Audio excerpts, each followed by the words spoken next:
వంగవీటి రాధాకృష్ణకి చంద్రబాబు గారు కీలక పదవిని ఇవ్వబోతున్నారా? అందులో భాగంగానే వంగవీటి రాధాకృష్ణకి సీఎంఓ నుంచి కాల్ వచ్చిందా అంటే అవుననే సమాధానం ఇస్తున్నారు కొంతమంది రాజకీయ విశ్లేషకులు. ఈ నేపథ్యంలోనే ఇదే అంశం మీద మనం పూర్తి స్థాయిలో విశ్లేషణ చేసుకుందాం. ప్రస్తుతం మనతో పాటు ఉన్నారు ప్రముఖ రాజకీయ విశ్లేషకులు, ప్రముఖ సీనియర్ జర్నలిస్ట్ దుర్గాకుమార్ గారు. వారితో మాట్లాడదు. సార్ నమస్తే. సార్ నమస్కారం కృష్ణ గారు, మన వీక్షకులు కూడా నమస్కారం. సార్, వంగవీటి రాధాకృష్ణ గారికి ఇప్పుడు చంద్రబాబు గారు కీలక పదవిని అప్పచెప్పబోతున్నారని, అందులో భాగంగానే సీఎంఓ నుంచి వంగవీటి రాధా గారికి కాల్ వచ్చిందని, ఆ కాల్ తర్వాత వంగవీటి రాధా గారు చంద్రబాబు గారితో భేటీ అయ్యారని రకరకాల వార్తలు వస్తూ ఉన్నాయి. నిన్న భేటీ అయింది కూడా నిజమే. ఏంటి నిజంగా చంద్రబాబు గారు వంగవీటి రాధాకి కీలక పదవిని ఇవ్వబోతున్నారంటే ఏం చెప్తారు? ఒకటి కృష్ణ గారు, నాకున్న అనుభవాన్ని బట్టి నేను ఒక విషయం అయితే చెప్పగలను. వంగవీటి రాధాకి తెలుగుదేశం పార్టీలోను, చంద్రబాబు నాయుడు గారి మనసులోను, లోకేష్ గారి మనసులోను చాలా ప్రత్యేకమైనటువంటి స్థానం అన్నమాట వాస్తవం. ఆయన్ని ఎన్నికల్లో మొన్న అకామిడేట్ చేయలేకపోవచ్చు విజయవాడ ఈస్ట్ నుంచి, అక్కడ ఉండేటువంటి లోకల్ పరిస్థితులు, అనేక కారణాల దృష్ట్యా. కానీ ఆయనకి ఏ పదవి ఇచ్చినా, సీట్ ఇచ్చినా ఇవ్వకపోయినా ఆయన చాలా స్థితప్రజ్ఞుడిగా వ్యవహరించాడు. ఆయన ప్రజారాజ్యం పార్టీలోనూ అంతకుముందు జనసేనలో కూడా చేరినట్టుంది, కానీ బట్ ఆయన పెద్ద యాక్టివ్గా లేడు. 2 సార్లు కూడా ఆయన పోటీ చేసి ఓడిపోయాడు. ఆ తర్వాత మాత్రం ఆయన తెలుగుదేశంలో చేరిన తర్వాత ఇంకా మరొక పార్టీ వైపు చూడాలన్న ఉద్దేశం ఆయనకి లేదు.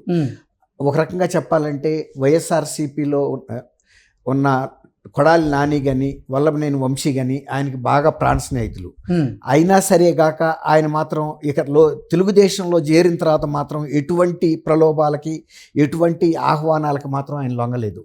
తను తెలుగుదేశంతోనే ప్రయాణిస్తాను, అది నాకు పదవి వచ్చినా రాకపోయినా, ప్రాధాన్యత ఇచ్చినా ఇవ్వకపోయినా అనే ఒక స్థిర నిర్ణయంతో ఉండటం మాత్రం ఈ కాలపు రాజకీయ నాయకులకి భిన్నమైన ధోరణిలో రాధా వ్యవహరించాడని మాత్రం నేను చెప్పగలను. అలాగే వాళ్ళ తల్లిగారు రత్నకుమార్ గారు కూడా, అంటే రత్నకుమార్ గారి గురించి ప్రపంచానికి తెలిసింది అంటే కొంత నియోజకవర్గంలో తెలిసింది కొంతే, కానీ ఆమె చాలా మంచి వ్యక్తి, ఒక రాజకీయ నాయకురాలు కూడా. ఆమె అసెంబ్లీలో మాట్లాడిన అనేక సందర్భాల్లో నేను యాజ్ ఏ రిపోర్టర్గా కూడా విన్నాను. ఎంత అద్భుతంగా మాట్లాడతారంటే ఆమె చాలా సమన్వయంతో మాట్లాడతారు, ఆవేశాలకు లోను కాకుండా ఏ ఇష్యూ గురించి అయినా. అలాగే నేను 1990లో ఆమె పంజాగుట్ట ఎమ్మెల్యే క్వార్టర్స్ అంటే మల్టీ స్టోరీడ్ బిల్డింగ్లో ఆమె ఉన్నప్పుడు కూడా నేను అప్పుడు ఉదయం విలేకరుగా ఆమెని విజయవాడ మున్సిపల్ ఎలక్షన్ గురించి మాట్లాడటం కోసం ఒక రాత్రిపూట 8:30, 9 ఆ టైంలో కూడా నేను ఆమెను కలిసినప్పుడు ఆమె అనేక విషయాలు అంటే ఇప్పుడు విజయవాడ పాలిటిక్స్ గురించే కాకుండా తను స్వయంగా తన రాజకీయ అనుభవాల గురించి కానీ, తన వ్యక్తిగతమైన అభిప్రాయాల గురించి కూడా ఆ ఇంటర్వ్యూ అయిన తర్వాత నాతో పంచుకున్న తీరు నేను చాలా ఆశ్చర్యపోయాను. అంటే ఆమె బహుశా నా వయసే ఉంటుంది, లేకపోతే 1-2 years పెద్దది ఉండొచ్చు, ఉండకపోవచ్చు కూడా. నా వయసు అయితే ఖచ్చితంగా ఉంటుందని నేను చెప్పగలను. కానీ ఆమెకు అనుభవం మాత్రం, జీవిత అనుభవం, చాలా గొప్ప అనుభవం ఉంది. ఆమె నిన్న రాధా గారితో పాటు చంద్రబాబు నాయుడు గారిని కలవటం అంటే ఒక మర్యాదపూర్వకమైన కలయికే కాదు, అది చాలా ప్రాధాన్యత కలిగిన కలయికగా నేను భావిస్తున్నా. ఎందుకంటే రత్నకుమార్ గారు సామాన్యంగా ఈ మధ్య కాలంలో బయటికి రావట్లేదు.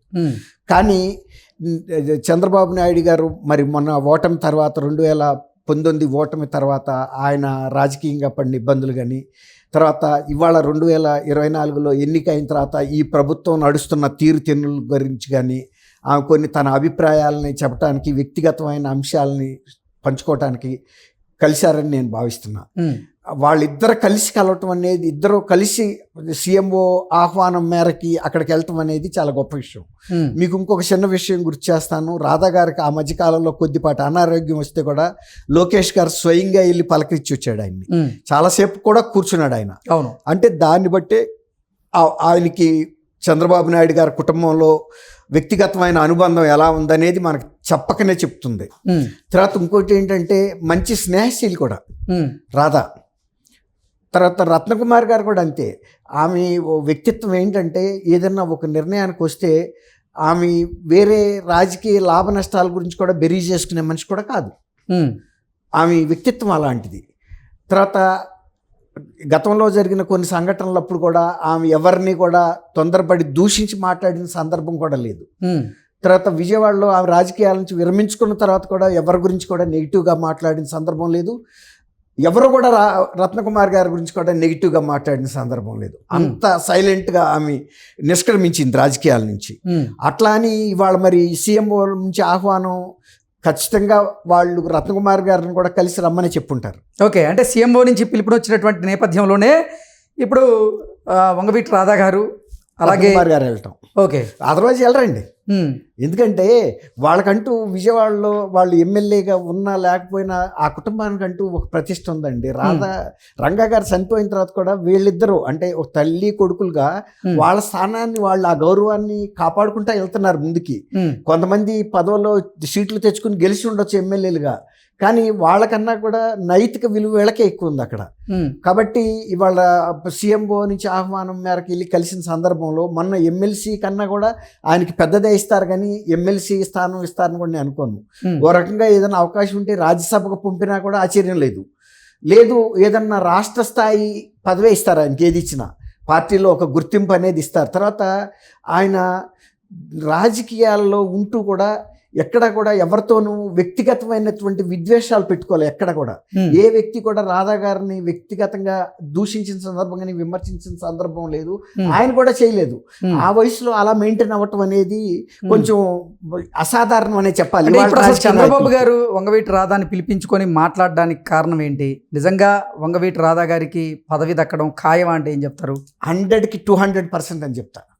200% చెప్తా. ఓకే, ఆయనకి చాలా రాష్ట్ర స్థాయి ప్రాముఖ్యత ఉన్న పదవి ఇస్తారు, తర్వాత గౌరవం ఇస్తారు.